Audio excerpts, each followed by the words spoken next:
Physics. I think these are great problems. I mean, it really feels like we're doing physics now. You know what I mean?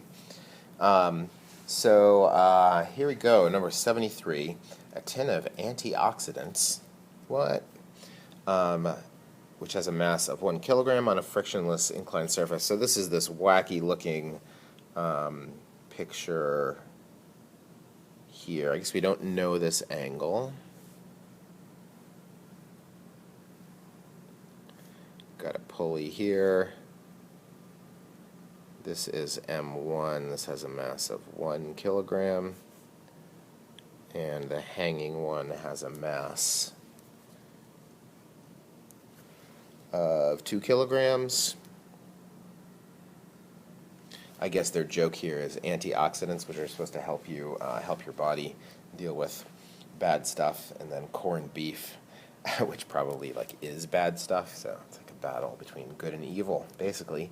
An upward force of 6 newtons. There's something pushing on this. Of course, there's also tension in that cord, which has a downward acceleration.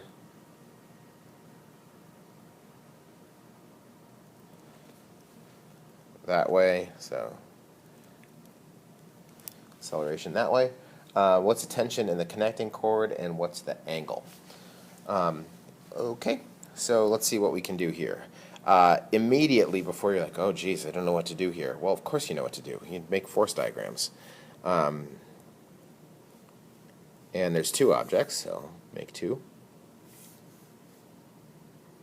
And this one's just hanging, so I don't need any dotted line. Alright, so what's going on here? I have the force of gravity downward, which is just 1g.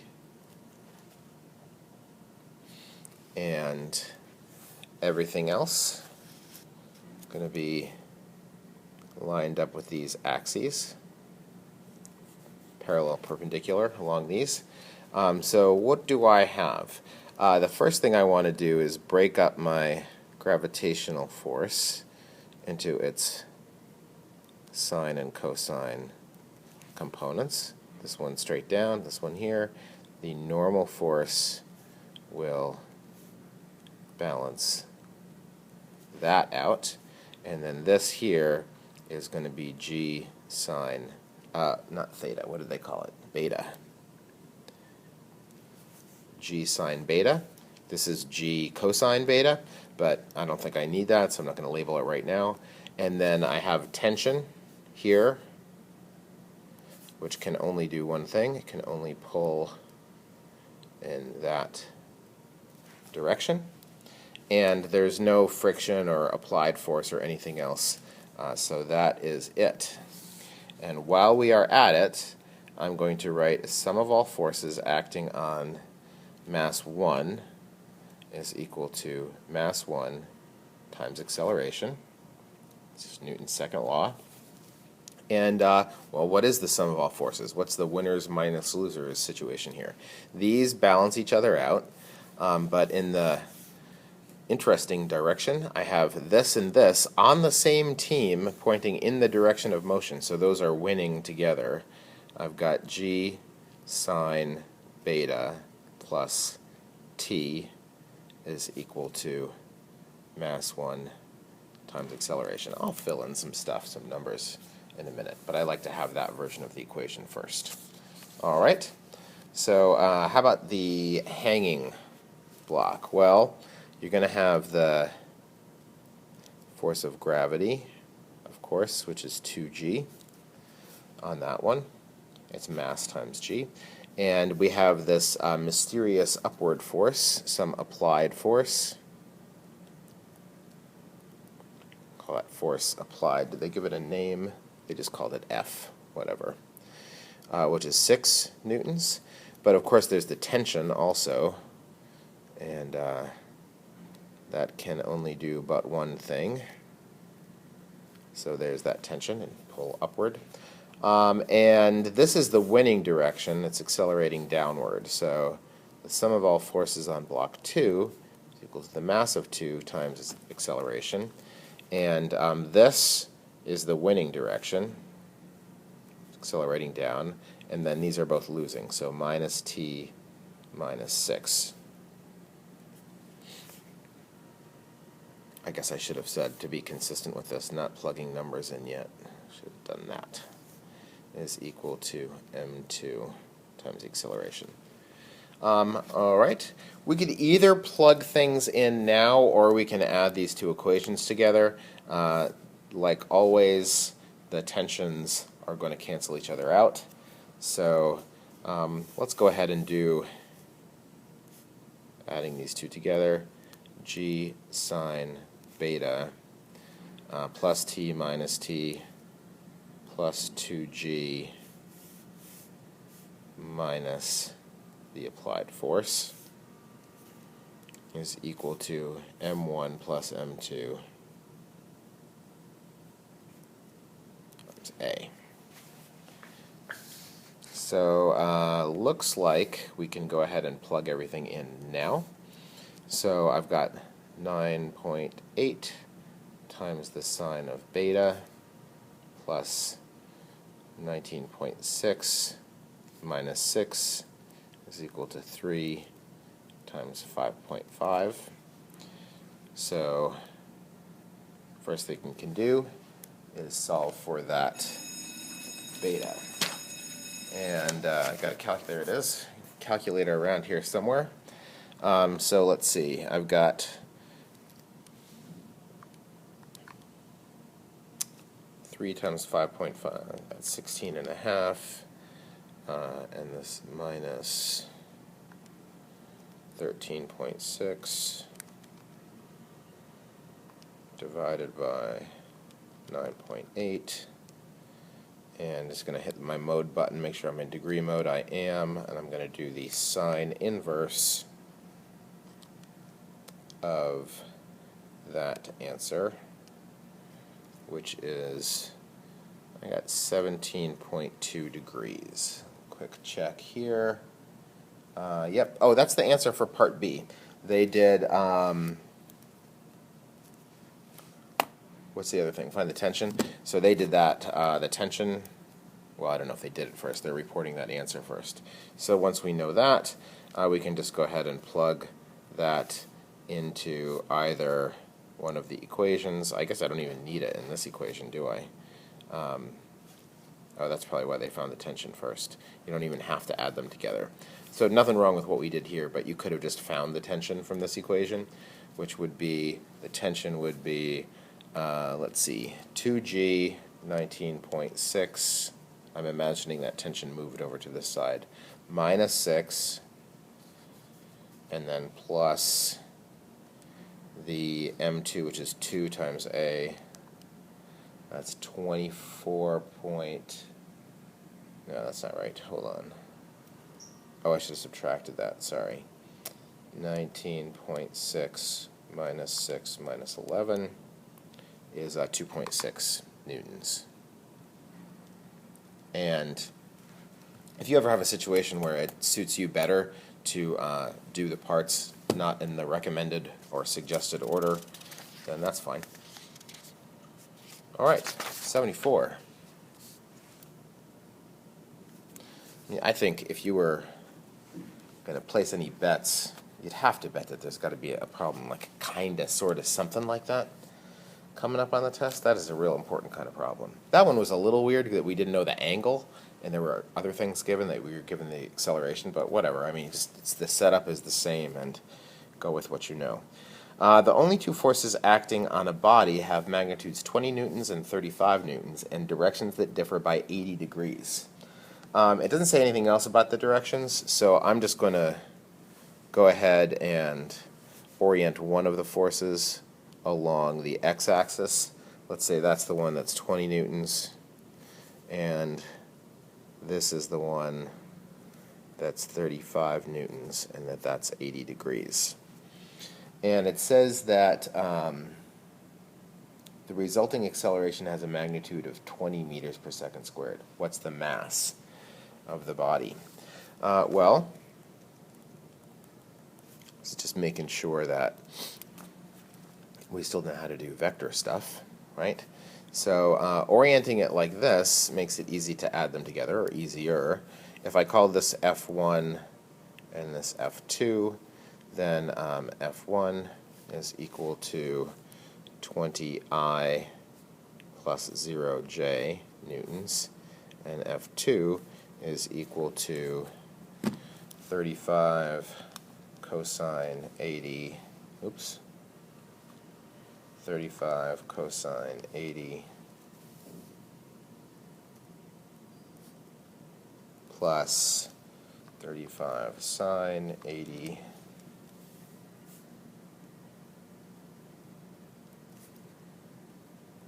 newtons. So the sum of those forces is 26.1 I plus 34.5 J newtons, which has a magnitude of, Pythagorean theorem,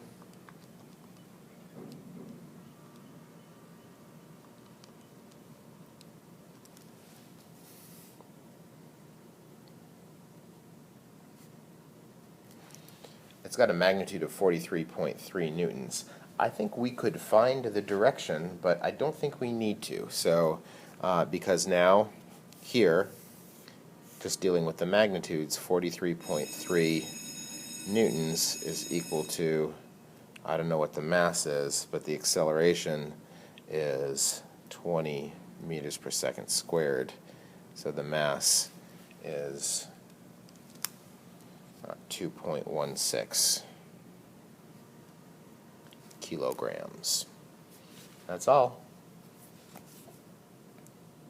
How about number 70? What's next? 77.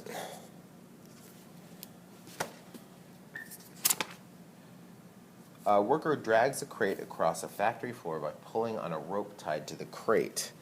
And the rope is not horizontal. It's angled up 38 degrees to the horizontal. So you could imagine, like, here's the box on the floor, and here's a rope that's pulling this way. And of course, a tension force can only pull in the direction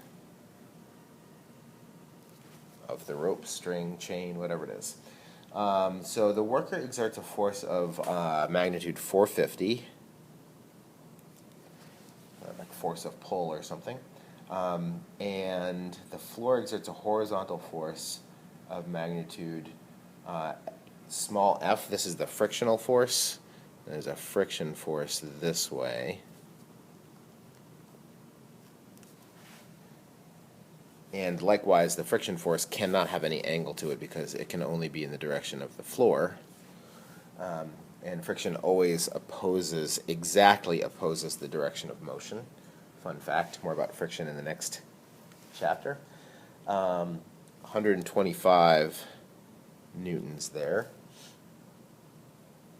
And they want to calculate the magnitude of the acceleration if the mass is 310, and then if its weight is 310. Okay, so for part A, going to make a force diagram. So I'm not going to make a dotted line here because there's no ramp in this problem. Gravity's straight down, this is to the side, so this is the force that's going to be broken up into its components, not gravity. What you need to know about that, like when should you be making the dotted line, like what we did here, you're going to do this dotted line thing and then turn your paper and break gravity up into its components along your new axis system only when there is a ramp, right? Hillside, ramp, whatever. If there's a situation like this, is there a ramp? No. Is there a force that's at an angle? Yes. But is there a ramp? No. So that means if you wanted to draw some dotted line axes to just kind of keep you in line, literally, then they should just be regular horizontal, vertical. So gravity. In part A, they're telling us that the mass of the crate is 310.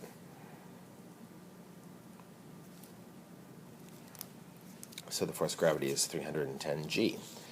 And then this is 450. And since that is not lined up with my axes, that is the force that I'm going to break up into its components. That's 38 degrees. I'll do that math in a second. And how much normal force is there? Is there 310 G of normal force? No, there's not, because I already have some upward force here. So, well, let's just do that right now. So 450 cosine 38 is 355 newtons here, and here I've got 450 sine 38 is 277.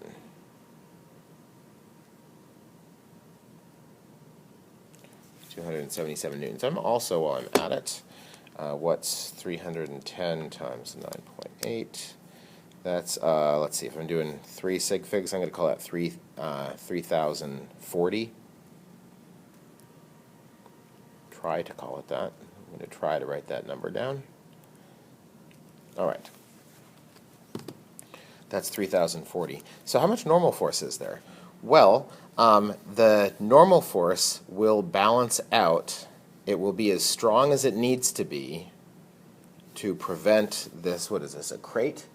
To prevent this crate from moving in the up-down direction.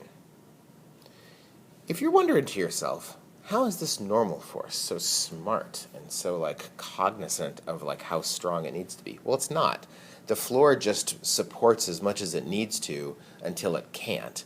I mean, if you put a crate that's so incredibly massive, it's filled with pieces of a neutron star or something like that, then it's not going to be able to support that, and it will there won't be enough normal force, and the downward gravitational force will win. The floor will collapse. But until you reach that structural failure, then the normal force is as strong as it needs to be to stop the thing from moving, to support it. So here, how much normal force is there? Well, there's as much as there needs to be to keep things balanced. There's not 3040. If there was, then I would have 3040 plus this, and the crate would be accelerating upward because there'd be unbalanced force in the up direction. And that is not going to happen. What's up, dog? Not this crate. I'll tell you that. So 3040 minus 277. How do I know to do that? Because the forces have to be balanced. Now, I'm going to make it not look exactly balanced because I am going to stick with my sig figs, so I know that doesn't quite add up, but I'm trying to be good about that. Okay, so that's what the normal force has to be there. And then I also know that there's this frictional force here of 125 newtons. Okay, so sum of all forces.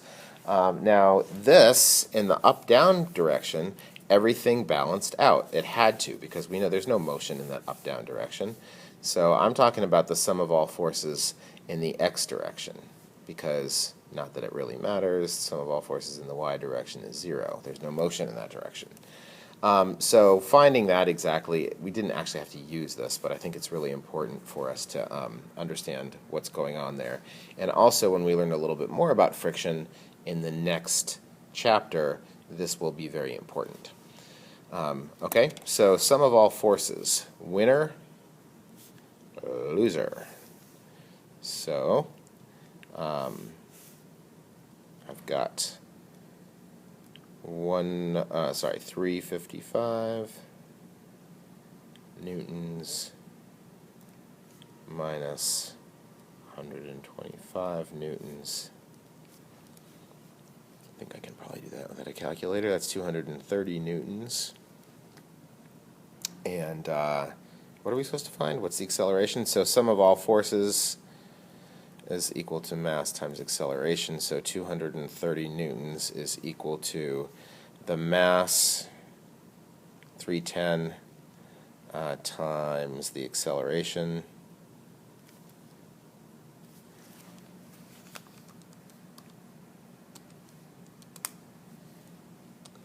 And that gives me 0.74 meters per second squared. That's the answer for part A. Oop, I already wrote my little A there. So for part B, let's think about this for a second. What's different? In part B, now the weight of the crate, weight and gravitational force are the same thing. They are synonymous. So what's the mass? Well, if you know that the weight is this, this is like the number like when you already multiplied by 9.8. So if you want to get that back to mass, you have to divide by 9.8.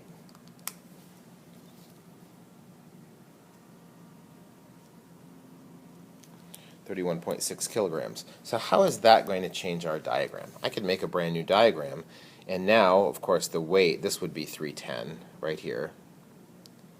This would still be the same, because it's still got the same pulling force. This would still be 277. So that normal force would back way off, right? Because you'd already have most of the canceling. If this was only 310 down, okay, fine, I'll just make a new diagram. But it's going to be almost identical, is what I want to, that's the point I'm trying to make here. So if this is 310,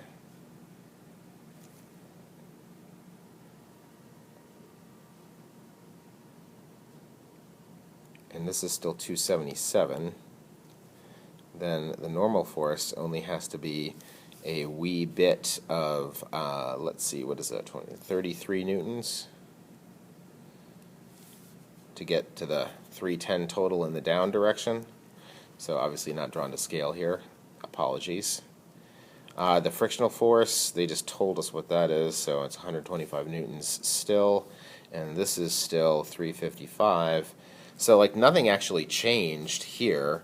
I still have a net or unbalanced force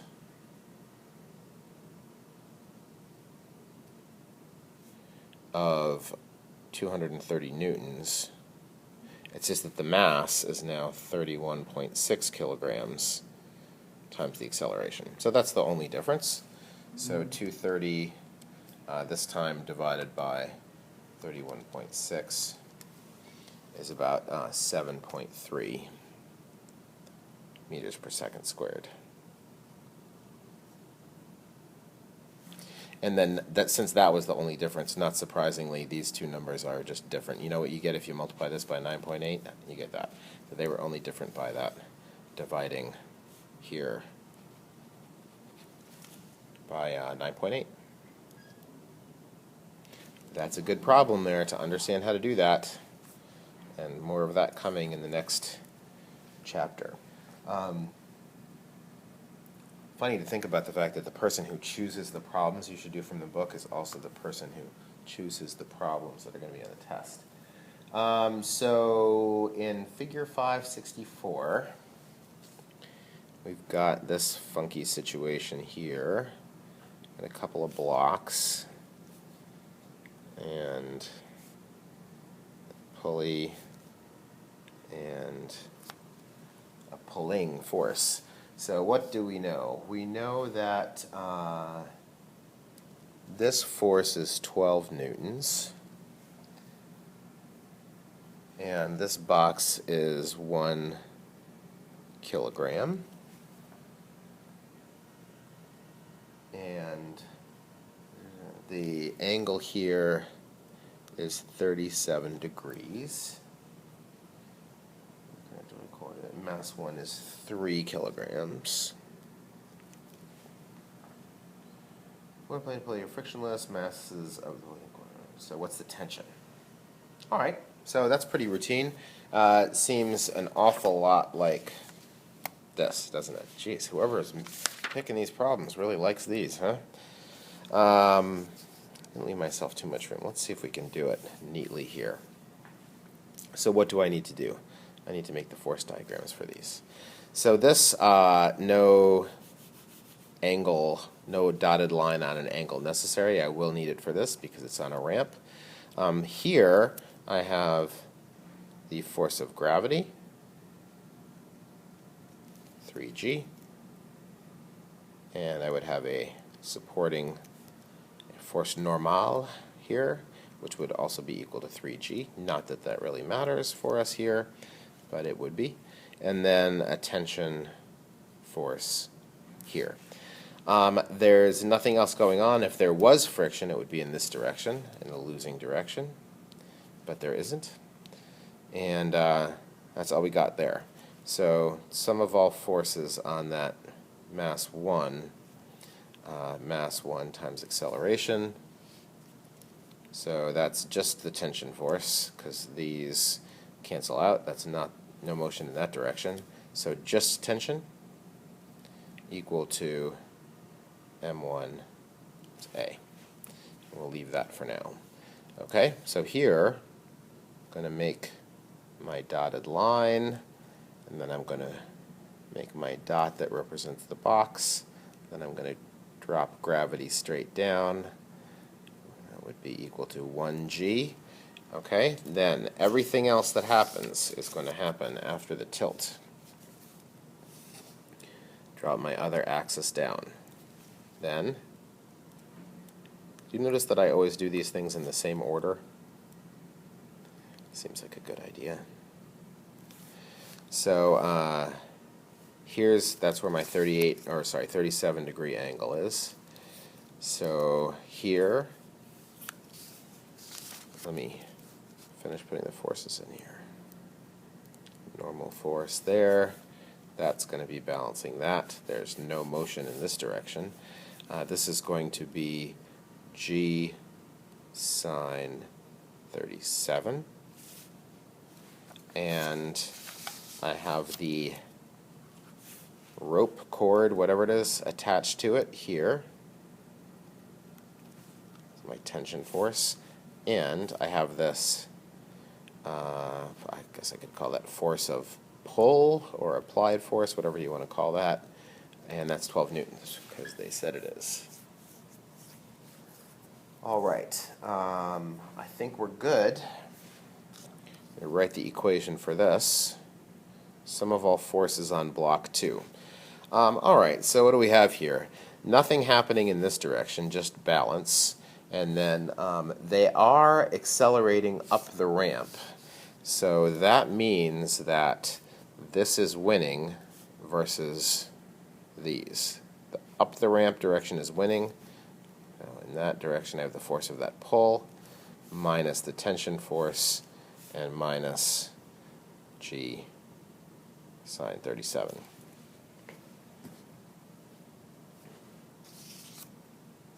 All right. Now, and of course, that's equal to mass times acceleration. I forgot that part. Okay, so if I'm going to add these together, adding this side and this side, the t's cancel out. So I get fp minus g sine 37 is equal to m1 plus m2 times the acceleration. So we just want to find that acceleration, I believe, right? Nope, just kidding. We want to find the tension. Well, I guess I got to find that first. So there's probably, I'm sure there's a way of doing it where you don't have to find that, but I'm all set up to find that, so that's what I'm going to do. So I've got my force of my pull, which is 12 minus 9.8 sine 37 divided by the total mass, which is 4.